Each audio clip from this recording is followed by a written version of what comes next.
सूर्य षष्ठी महात्माएं। भगवान सूर्य, जिन्हें आदित्य भी कहा जाता है, वास्तव एकमात्र प्रत्यक्ष देवता हैं। इनकी रोशनी से ही प्रकृति में जीवन चक्र चलता है। इनकी किरणों से ही धरती में प्राण का संचार होता है और फल, फूल, अनाज, अन्न और शुक्र का निर्माण होता है। यही वर्षा का आकर्षण करते हैं और ऋतु चक्र को चलाते हैं। भगवान सूर्य की इस अपार कृपा के लिए श्रद्धा पूर्वक समर्पण और पूजा उनके प्रति कृतज्ञता को दर्शाता है। सूर्य षष्ठी या छठ व्रत इन्हीं आदित्य सूर्य भगवान को समर्पित है। इस महापर्व में सूर्य नारायण के साथ देवी षष्ठी की पूजा भी होती है। दोनों ही दृष्टि से इस पर्व की अलग अलग कथा एवं महात्म्य है। सबसे पहले आप षष्ठी देवी की कथा सुनिए।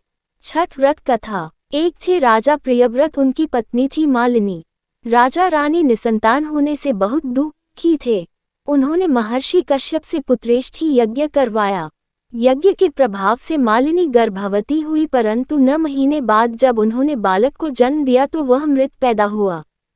प्रियव्रत इससे अत्यंत दुखी हुए और आत्महत्या करने हेतु तत्पर हुए।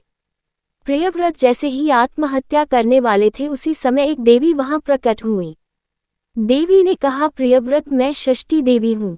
मेरी पूजा आराधना से पुत्र की प्राप्ति होती है। मैं सभी प्रकार की मनोकामना पूर्ण करने वाली हूँ। अतः तुम मेरी पूजा करो, तुम्हें पुत्र रत्न की प्राप्ति होगी। राजा ने देवी की आज्ञा मानकर कार्तिक शुक्ल षष्ठी तिथि को देवी षष्ठी की पूजा की, जिससे उन्हें पुत्र की प्राप्ति हुई। इस दिन से ही छठ व्रत का अनुष्ठान चला आ रहा है। एक अन्य मान्यता के अनुसार भगवान श्री रामचंद्र जी जब अयोध्या लौटकर आए, तब राजतिलक के पश्चात उन्होंने माता सीता के साथ कार्तिक शुक्ल षष्ठी तिथि को सूर्य देवता की व्रतोपासना की और उस दिन से जनसामान्य में ये पर्व मान्य हो गया और दिनानुदिन इस त्योहार की महत्ता बढ़ती गई व पूर्ण आस्था एवं भक्ति के साथ ये त्योहार मनाया जाने लगा।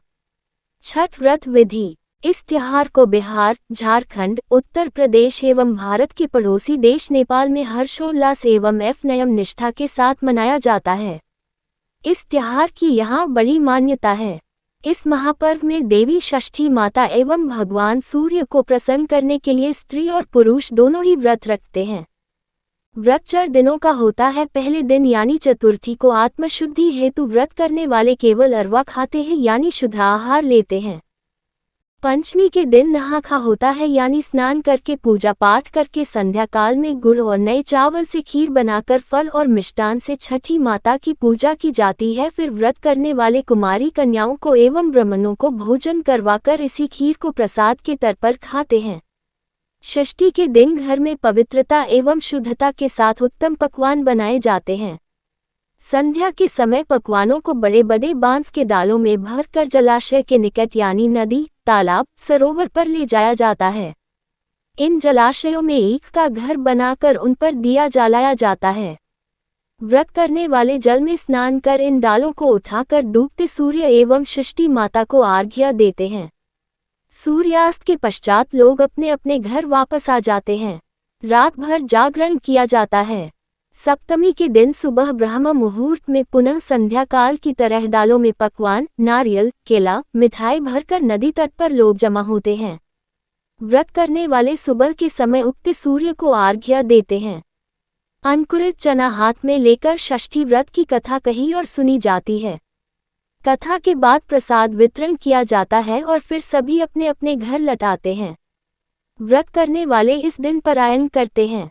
इस पर्व के विषय में मान्यता यह है कि जो भी षष्ठी माता और सूर्य देव से इस दिन मांगा जाता है वह मुराद पूरी होती है। इस अवसर पर मुराद पूरी होने पर बहुत से लोग सूर्य देव को दंडवत प्रणाम करते हैं। सूर्य को दंडवत प्रणाम करने का व्रत बहुत ही कठिन होता है। लोग अपने घर में कुल देवी या देवता को प्रणाम कर नदी तक दंड देते हुए जाते हैं। दंड की प्रक्रिया इस प्रकार से है। पहले सीधे खड़े होकर सूर्य देव को प्रणाम किया जाता है। फिर पेट की ओर से जमीन पर लेटकर दाहिने हाथ से जमीन पर एक रेखा खींची जाती है।